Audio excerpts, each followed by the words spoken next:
In 1993, hardcore started to change from its breakbeat format to the kick drum, and with DJs such as Psy, Slipmatt and Seduction supporting this sound, this was the base for the new modern hardcore. In 1995, the influence of Force and Style saw yet another change in the hardcore scene. Using original lyrics and live vocalists instead of samples gave this style of hardcore more depth and was more appealing to a wider audience. In 2000, the scene was in decline, numbers dropping, record shops closing. The scene had become bogged down with the same tracks being played by the DJs. It was becoming stale. We needed a new direction.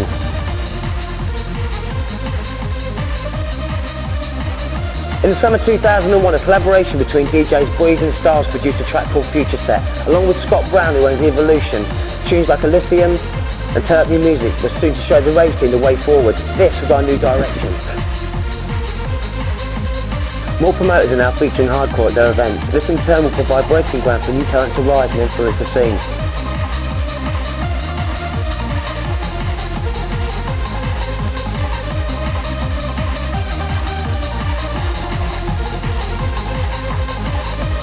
It's time to realise that hardcore's back in a big way. The scene is changing, moving forward, and more people are coming to join that movement.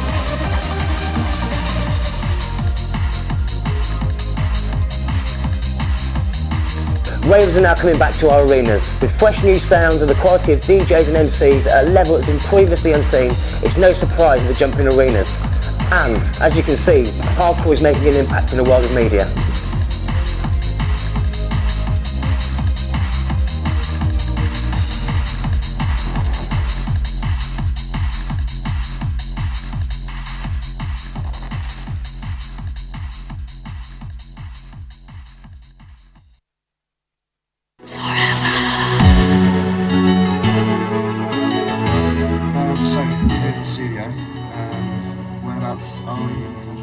We're in Northampton.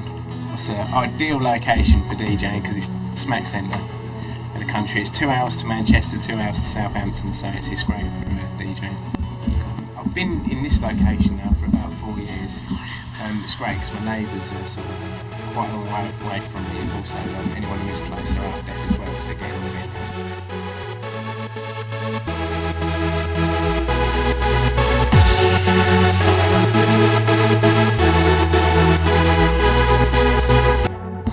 We've done a tune called Paradise. I always liked it from the start when we did it.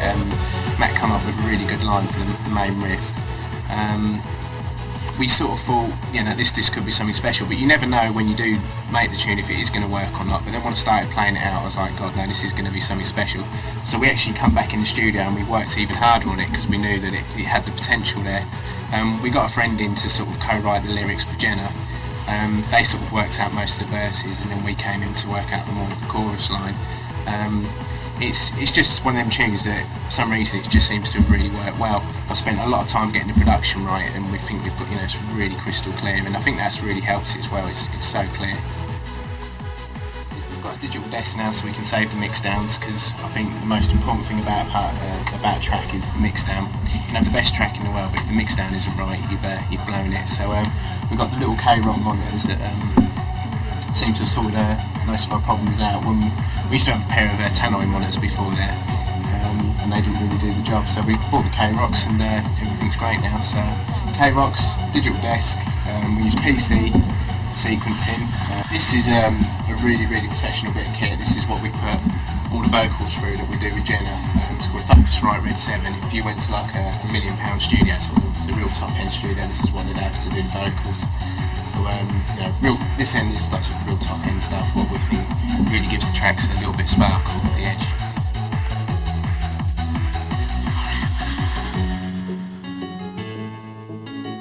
Right, this is Jenna, this is Essential Platinum's #1 singer.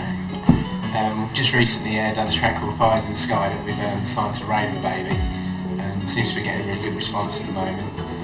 We made that a few months ago now. We've gone back to the studio a few times just to try and get the mix down right and get the vocals sounding right, but we've done it now, and it seems like it could be an anthem, so fingers crossed. It's actually good now because I do get to do a bit more writing, and I've always written songs, but we kind of collaborate together ideas, so it's quite fresh. Yeah, we normally write the vocals when we're like we've got a 2-hour journey somewhere. We just sit there and maybe we'll be listening to a few of the tunes and we'll just bounce ideas off each other. Like Jenna's very good at putting the words together and making them all rhyme and everything, and I might come up with the idea and the sort of words I'm using, and she'll start throwing it together, and we just bounce back and forth off each other. We've got an idea. That came from, we were driving to, Paul was playing somewhere, I don't remember where, and the sun was setting, and it was amazing, wasn't it? It was like... Yeah, it's amazing sunset. Sunset. And I love what someone just said, oh, it's like there's fire in the sky. Yeah. Well, that could be a line for a track sort of thing, yeah, so that's it. So that's right.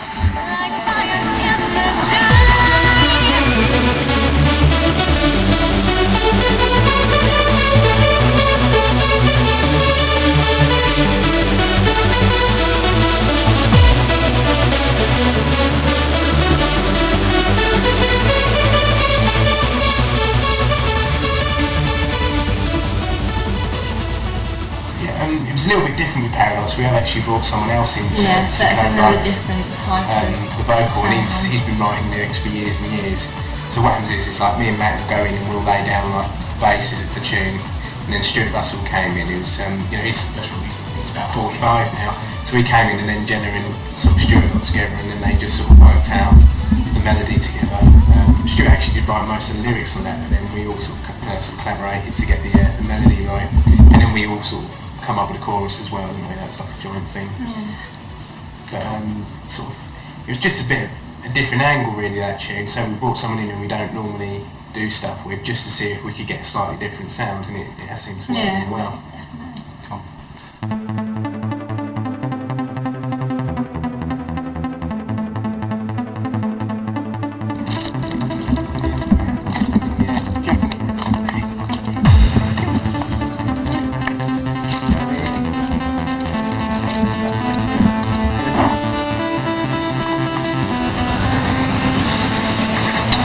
And who else have you worked on with this tune? Gamma, the man, yeah? All I do really is I write all the lines and engineer a lot of the tracks. I engineer most of the studio, apart from the mix styles, which Paul does. I met Paul a few years ago when I did a hard house track with one of his mates, and he had it playing while Paul came through the door, and Paul wanted to do a track with me. Normally what happens is someone will do something slightly different that will work, and then everyone will sort of go that way for a little while. Then the problem is all of a sudden that starts to become stale, and then someone else will try something a little bit different, and it'll take a while before something that different actually does work, because at first it just won't, it'll just sound too different. And all of a sudden someone will get something, they'll hit the nail on the head, and then it'll just all shift that way. So it's just like shifts of styles really, it's just a fashion. It's like, one minute people wearing turn-ups, one minute the trousers down, one minute they're wearing flares, it's just a fashion.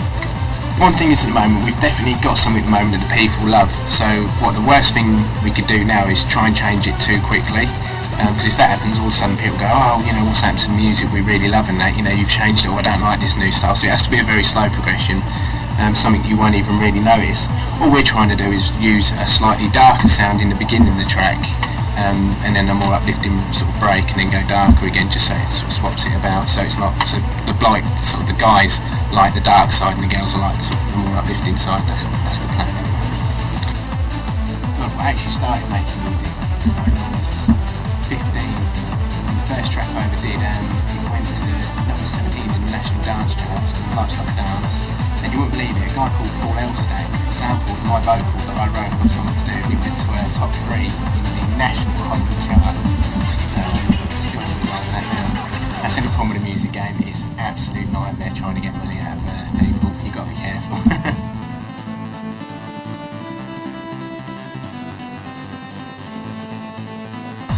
We used to go to a place called Castaways that then changed its name to Milwaukee's. It used to start at 10:30, used to finish at 2 in the morning, and it was just a strobe and a fog machine and a sound system and one DJ, and that was it. It was like the acid house days, it was absolutely unbelievable. Then it progressed into just getting a few more DJs in, and the lights started getting a little bit more glitzy, and then the lasers came in. The music sort of got more and more uplifting, but then unfortunately, all of a sudden, music from this great uplifting vibe, everyone sort of thought, oh, it's too this, it's too that, you know, a bit commercial, whatever. But then it went really dark. The problem is it went so dark, then nobody was having a good time anymore. So that's when I thought, I've got to do something here. The music, like everything I love about the music's gone. So I started like trying to find any records I could find with a bit of piano and just something uplifting, just to try and get people's hands back in the air. And that's what it was always about to me. In about 92, Slipmatt was, or maybe 93, 94, Slipmatt made the SMD series. That was one of the first things where I thought, this is it, this is where I want to be. So straight away I was like on that tip. It's like four to the floor again, uplifting, pianos, vocals, and just from there really, that's where Happy Hardcore started.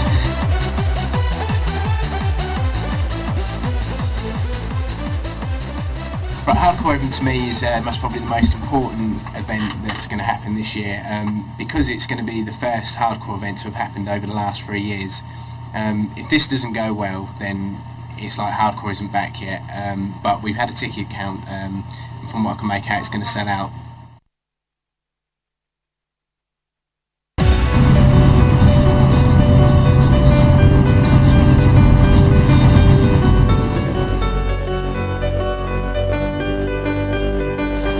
Right, so where are we? Right, we're on the A12, as per usual, on our way up to sunny Clacton to see the Breeze at his lovely, luscious studios. That should be good then. Who's up there with him? I imagine Mr. Styles will be there, Darren Styles from the ex-Forces Styles fame. And I think because they're working, I can't see there being anybody else there.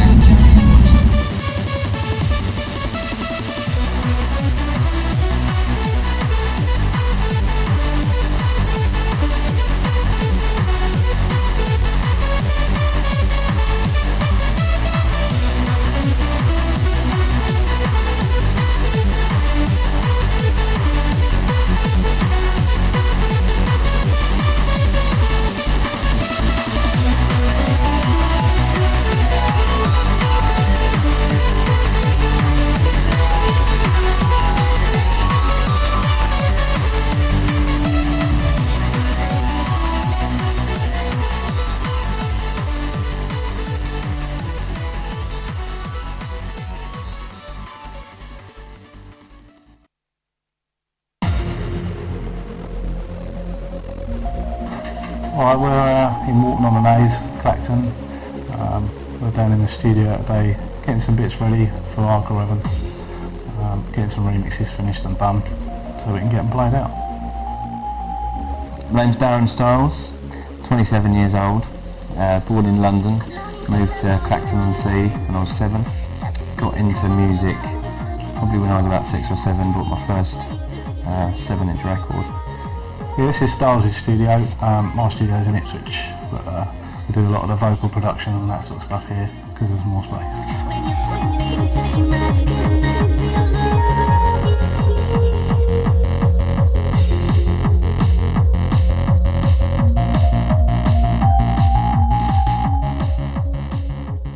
We do use a lot of vocals in the majority of all of our tracks, whether it be hardcore or trance stuff. Yeah. We've both had studios for quite a while. I mean, I've had mine for 5 or 6 years. Darren's had his with the duo team of Force and Styles for a good 8 years as well.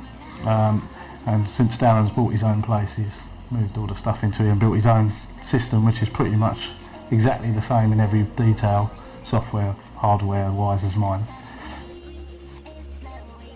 I've been living here for about 3 months. Just set my studio up in the last sort of 3 weeks.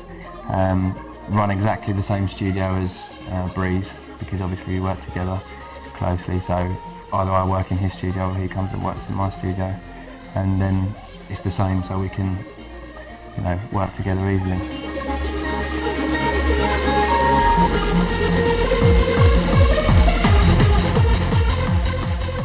At the moment we're on a more of a trancey, happier sort of vibe. At the moment we're still doing that, but we're trying to explore some other styles as well, which is a little bit more harder, a little bit more hard dance orientated, percussion side of things, we're trying to make it a bit tougher. Although we are sticking to our roots, but just in moving with the music, we don't want to get stuck in a rut of one year or one style. We'd rather just move with it as it moves. When we work on a track, I normally sort of deal with the engineering side of things, and Darren deals with the music. Darren's got a great ear for music and playing chords. So Darren normally comes up with a good basis riff, and then we'll work the drums and bass around that. Then we'll sort of go from there into the final production and arrangement, and we both try to arrange the track in the way we like tracks to go, where it's hard hitting and happening quick. And that's how we work really. Darren's great at the music and I'm good at the engineering, and then we come together for the mixdowns and final production. I like uplifting, hard dance music. I've always been one for, it has to be, as long as it's pumping, but something that's uplifting, makes you, rush and buzz and put your hands in the air. That's where I'm coming from. This day you wash up, yeah? Breezy doesn't wash up around this, he just lets everything bounce up. Well, obviously I've known Breezy for years now, X amount of years, since back in the day when we first sort of started. It was about, I think 2 years ago now, 2 years in the summer, we both played at Hardcore Heaven at Lakota, and we both went in the same car down there, and we just ended up talking about hardcore and the way things were going at the time. And I just said to him, I really want to make a hardcore track that's still hardcore, but not trancecore, but it's got the trancey feel and it's banging and uplifting. And I said, well, let's get in the studio and have a go. So we did, and that track was called Future Set, which was a tune we did about a year and a half ago now, which was a point where we both got, everyone got a bit lost with the music, and we decided to take a trance style riff and add it into a hardcore track, but give it a bit of fatness and give it that different type of mix that we wouldn't normally give a hardcore track. Then we did, probably about 9-10 months down the line, we did a track called You're Shining, which was a vocal track we did. Both of these have been really big tracks. So the next step was to try and put the two together to see what we could come up with and just give it a bit of flavour. And for Hardcore Heaven, we wanted to merge the two tracks because we felt they were both our biggest tracks and they work well together. So we basically put the You're Shining vocals over Future Set and called the track Future Shining. So you often hear a trance record with another a cappella over the top and then it goes massive, so we just thought, well, why not just take our biggest a cappella over one of our biggest tracks and then try and make another big anthem out of it. And we just wanted to do that, one for the album and two for the night. So me and Breezy had a track that no one else was going to play that night, so it was a bit exclusive to us.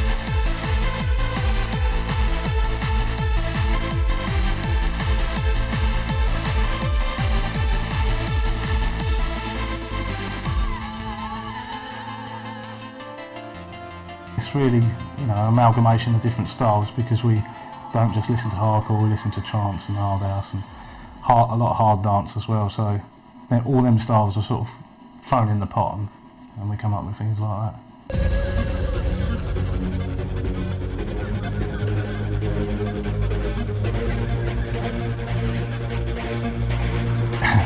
It's like all musical styles, it will just carry on evolving, hopefully, as one sound changes, one new piece of equipment comes out, it evolves into something else.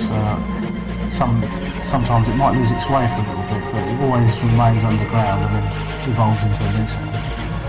So I don't see it disappearing. It only disappears if you lose interest and you just don't want to do it anymore. But the way things are for us, we wouldn't move on from it, I don't think. Blackout, the explosion of obscure lights, anticipation areas. When I started out in hardcore, it was I loved it. It was brilliant, but it didn't quite have the production of what was going on in other music styles. It's always been made by people who haven't really had any training in that particular sort of music field. So it never had that right production sound to it, and as we've all learned over time, it's come to what it is today, which is highly produced music alongside drum and bass, trance and all the other styles of music.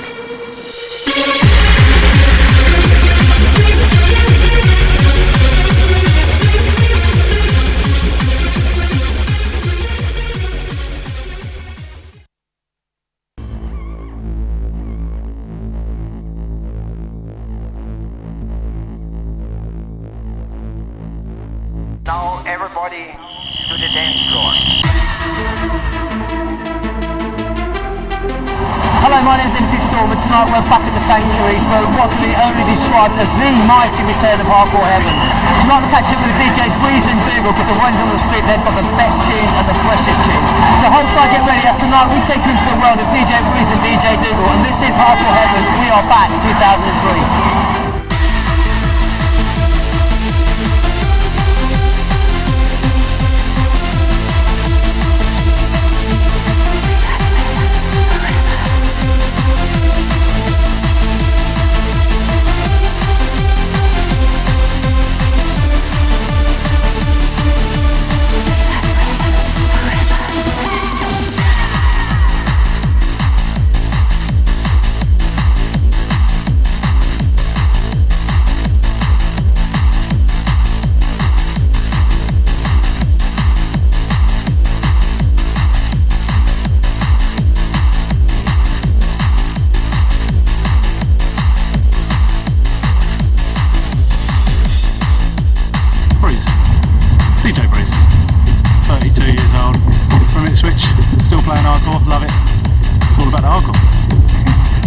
Up the Sanctuary, it's Hardcore Heaven. I'm playing 11 till 12. This is Luke, this is Sarah, this is Jenna, this is Matt, also known as Sam.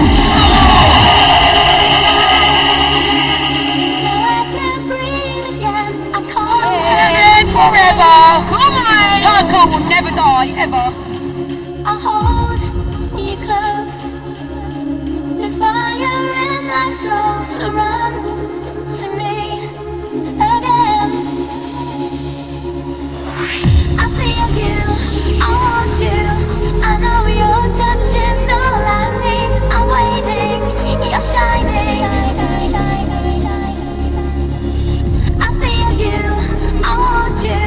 I know your touch is all I need. I'm waiting, you're shining.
Well, I'm here with DJ Dougal and I'm going to ask him a few questions, just a little bit about how he started and a little bit about what he thinks about the hardcore and where the scene's going.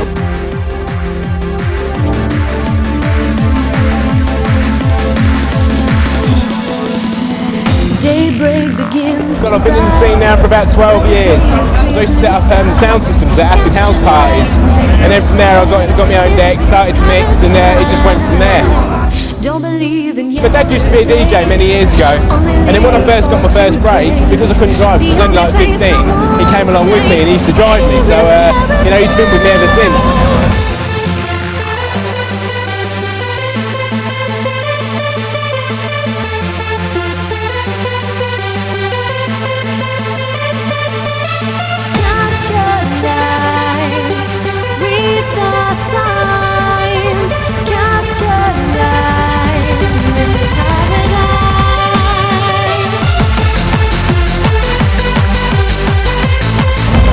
For the hardcore scene, it's the friendliest scene in the world. It don't matter who you are, where you come from, you know, everyone's accepted, and that's the best thing about it. And you know, bits of house dudes, hard house dudes, and then they'll get killed by these things in a minute. But no, there's no atmosphere like it ever, anywhere.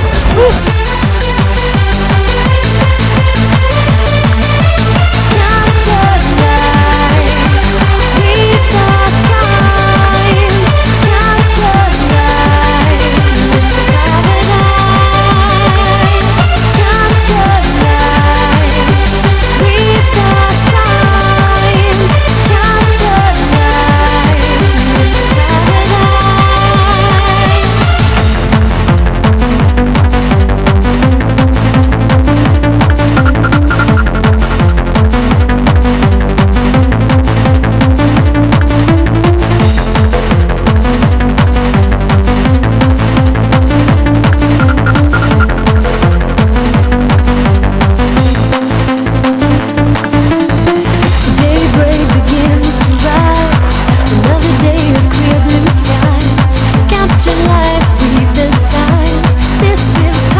Set was brilliant. It was really uplifting.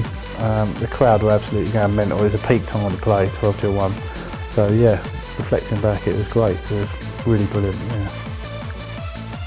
I went with the crowd really. It started off slightly hard. I tried to go hard to soft, just to please you know, the majority of people, and the dance floor the way it was going at that particular time it needed a bit hard on a bit of soft. Yeah, so it's good.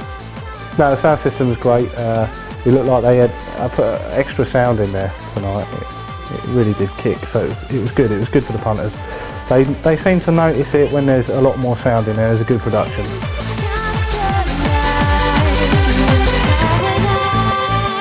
It makes them dance a lot better, and yeah, they enjoyed it.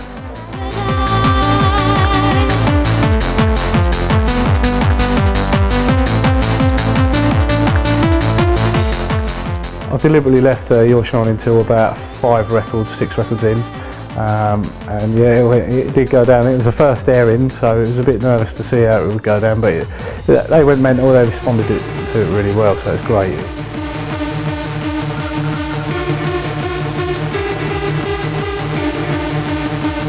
Wicked feeling to see them throw their hands up in the air and go mad to it. Yeah, brilliant.